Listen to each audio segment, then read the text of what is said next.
నమస్తే, welcome to dot news. నేను Anusha. AICC అధ్యక్షురాలు సోనియా గాంధీ రాయ్బరేలీ నియోజకవర్గం ఖాళీ చేసిన సంగతి తెలిసిందే. ఆమె రాజ్యసభకు ప్రాతినిధ్యం వహిస్తారని చెప్పిన పార్టీ వర్గాలు తాజాగా ఆమె తెలంగాణ నుంచి లోక్సభ ఎన్నికల బరిలో దిగుతారని వదంతులు. మేడం సోనియాను తెలంగాణ నుంచి పోటీ చేయాల్సిందిగా తెలంగాణ పీసీసీ అధ్యక్షుడు ముఖ్యమంత్రి రేవంత్ రెడ్డి విజ్ఞప్తి చేసినట్లు చెబుతున్నారు. దానికి ఆమె అవును కాదు అని చెప్పకుండా దీనిపై సరైన సమయంలో సరైన నిర్ణయం తీసుకుంటానన్నారట. మరి ఆమె అవునంటారా కాదంటారా అన్నది వేచి చూడాల్సిందే.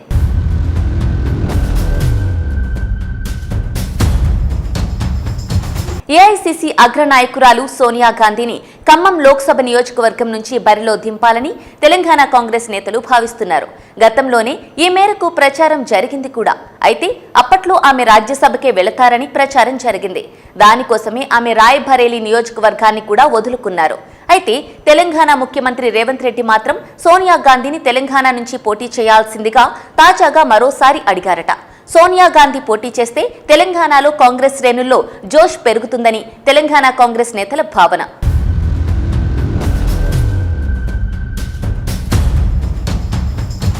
ఒకవేళ సోనియా గాంధీ తెలంగాణ నుంచి బరిలో నిలబడటానికి సస్సేమిరా అంటే అప్పుడు ఆమెకు ఇవ్వాలనుకున్న సీటుకు ప్రత్యామ్నాయం చూడాలి. సోనియా కోసమే ఖమ్మం లోక్సభ నియోజకవర్గాన్ని ఎవరికి కేటాయించకుండా ఉంచారు కాంగ్రెస్ నేతలు. సోనియా పోటీ చేస్తానంటే పార్టీలో అంతా ఏకగ్రీవంగా ఆమెకు మద్దతు తెలుపుతారు.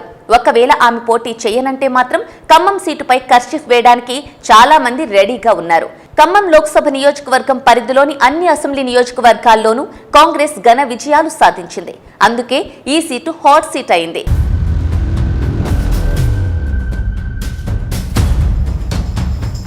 ఖమ్మం ఎంపీ స్థానం కోసం కాంగ్రెస్ లో ముగ్గురు కీలక నేతలు విశ్వ ప్రయత్నాలు చేస్తున్నారు.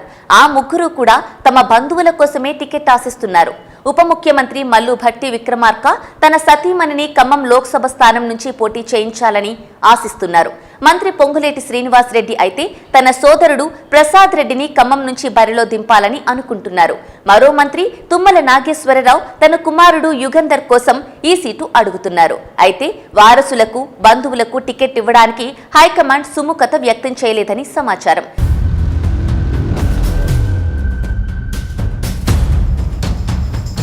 ఈ ముగ్గురి బంధువులకు టికెట్ ఇచ్చే ప్రసక్తే లేదని తేలడంతో రేసులో కొత్తగా మరో 2 పేర్లు తెరపైకి వచ్చాయి. పొంగులేటి శ్రీనివాసరెడ్డి వియ్యంకుడు అయిన సురేందర్ రెడ్డి తన్యుడు రఘురామిరెడ్డికి ఈ సీటు ఇవ్వాలని పొంగులేటి శ్రీనివాసరెడ్డి పట్టుబడుతున్నారట.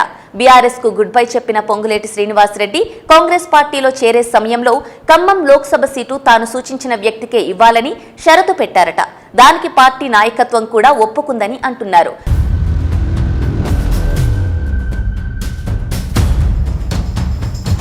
ఒకవేళ సురేందర్ రెడ్డికి ఇచ్చే పరిస్థితులు లేకపోతే మాత్రం మాజీ మంత్రి నిజామాబాద్ నాయకుడు మండవ వెంకటేశ్వరరావు పేరు వినిపిస్తోంది.